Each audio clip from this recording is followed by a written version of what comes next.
What if the Virgin Mary and all her heavenly virginal glowing young motherly beauty gave out a first-rate blowjob to just about anybody that really wanted one? They say heroin keeps you young as long as you keep it fed. It's going without that makes you old, she said. I'm a private investigator. None of this is very true. It's the best I could put together, but everybody was lying all the time, so I wouldn't believe any of it if I was you. I'm a private investigator. My technique is to sit and listen. I used to smoke a cigarette. That would give me something to do. Did he hit her because she was too beautiful, too good at it, too bad at it, too many bodies ahead of him? Did he even know he was doing it when he was doing it? Of course he bloody did. Nicky Slag is an old man now. 54, I think. Look at this leg, he says. It's all puffed out. He limps around the room. Look at this book, he said. She wrote it down so I wouldn't forget. Tuesday afternoon, or is it Friday? 7 long years of methadone rehabilitation, shaken and stirred with the occasional target of opportunity, too many of everything, and Nicky never could say no. But Mary goes slow. He did her a favor, though. He kind of saved her. The day she walked out on Nicky, she walked out on everything else. Now she's drug-free with an arts degree, and she maybe even owes a bit of that to Nicky. He used to tell her she could do anything between punches. She comes on Tuesday or Friday afternoons. She watches and listens. He waves his arms and lifts around the room. His old paintings hang in the air like ghosts, like witnesses. The brushes are dry.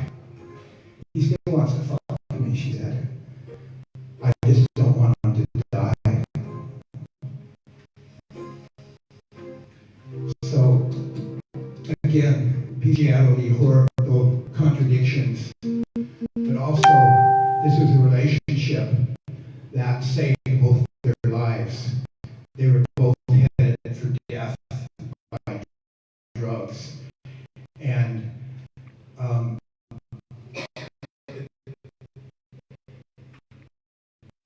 because of their relationship, they helped each other to kill us, even though not quite the way that it happened was that he hit her.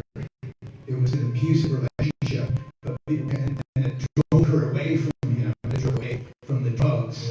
And because she walked out on him and left that life and abandoned him, shocked him into trying to save his own life. And he was not nearly as successful. So I pulled this up with a long relationship. It was a horrible and complex relationship. But there was also a real element of love mixed in with it. And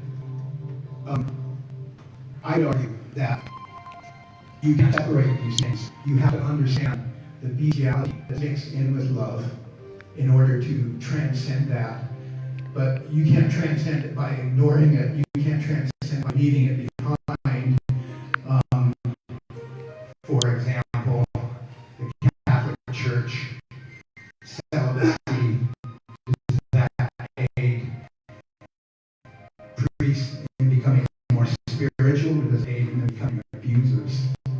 If you abandon the physical entirely, you can have the monstrosities.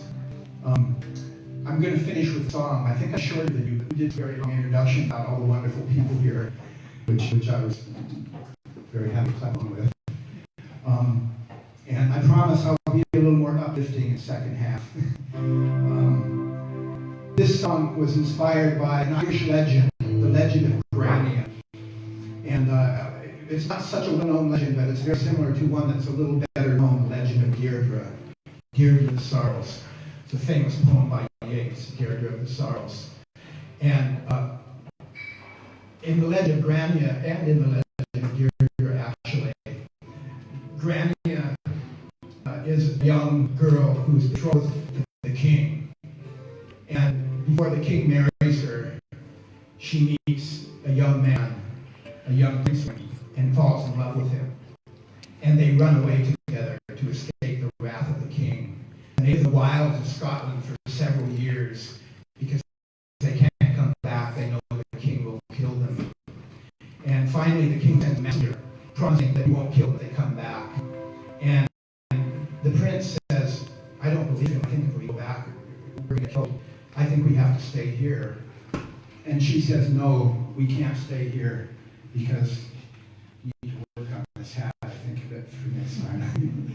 We can't stay here because if we do, we won't continue to love each other. And he said, no, I'll love you forever. And she said, I know you think that, and I feel that way too, but you don't realize that when you look at me, you don't just see me with your own eyes. You see me with the eyes of every man who looks at me and wants me and desires me, but can't have me because I belong to you. And that's why your love never dies. It's not just me and you in isolation, but it's you and me in this whole universe of desire. And it's the same for me. I love you with all my heart, but I know that when I look at you, I don't just see you with my own eyes. I see you with all the women that I know who want you really badly, but can't have you because you're mine. And that keeps us bound together in a way that we need from time to time. So we can't, I think I'm gonna, sorry. From time to time we need that, and so we have to go back to Ireland. And so they did, and sure enough, the king killed them. And that was true in both Deirdre and the Legend of Grania. But when I read that, when I read what she said, I thought, oh God, that's true, darn, and I know that because I know that from my own experience. And it caused me to write this song, which I'm going to sing. And I'm hopefully going to be joined by the band a little bit, but I didn't bring the music or my saxophone this time. I will next time. So they'll probably come in as we go along. I don't know if any of you know a song by Dr. John. If you ever, maybe no one's ever heard of him. He was big in the 70s, kind of a soul singer. He had this big hit that the chorus went something like, you came here with my best friend John, and here I am, my best friend Jim, and here I am trying to take you away from him. But if I don't do it, somebody else.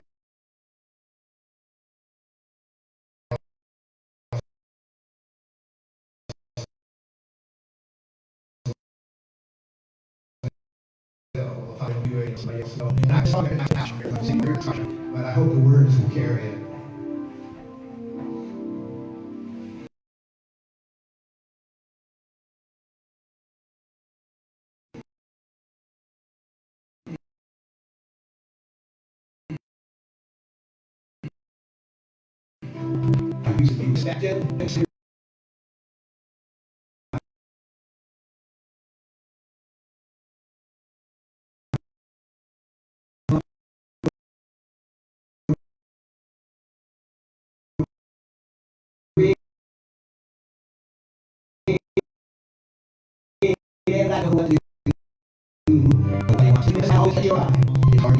By nature, I'm so kind. Sometimes I cheated, I nearly lost my mind. I wonder what women is only for me, but I can't seem to keep you unless I keep your jealousy. Oh, why can't you hear me when I give you good advice? You only seem to listen. Baby, just like I should, you never look twice. Being bad, I can always catch your eye. I wouldn't be the way I am if you didn't drive me crazy. I'd do anything to keep you, and I guess I have, maybe. But through it all, my darling, I have never been untrue. No matter who I'm with, I close my eyes and think of you. Oh, why can't you hear me when I give you good advice? You only seem to listen when I lie. Being good just like I should, you never do look twice. Being bad, I can always catch you. Being bad, I can always catch you. Being bad, I can always catch your eye. So in the second half, I will look at how this base emotion and these contradictory things can lead to higher levels of human experience and human consciousness. And I feel like I should ask you a question. I was really confused about one thing, so maybe you can address this in the second half. This is not a question, sorry, because this is supposed like my conviction that there is no masterpieces in the world that is based on the constitutional union. All masterpieces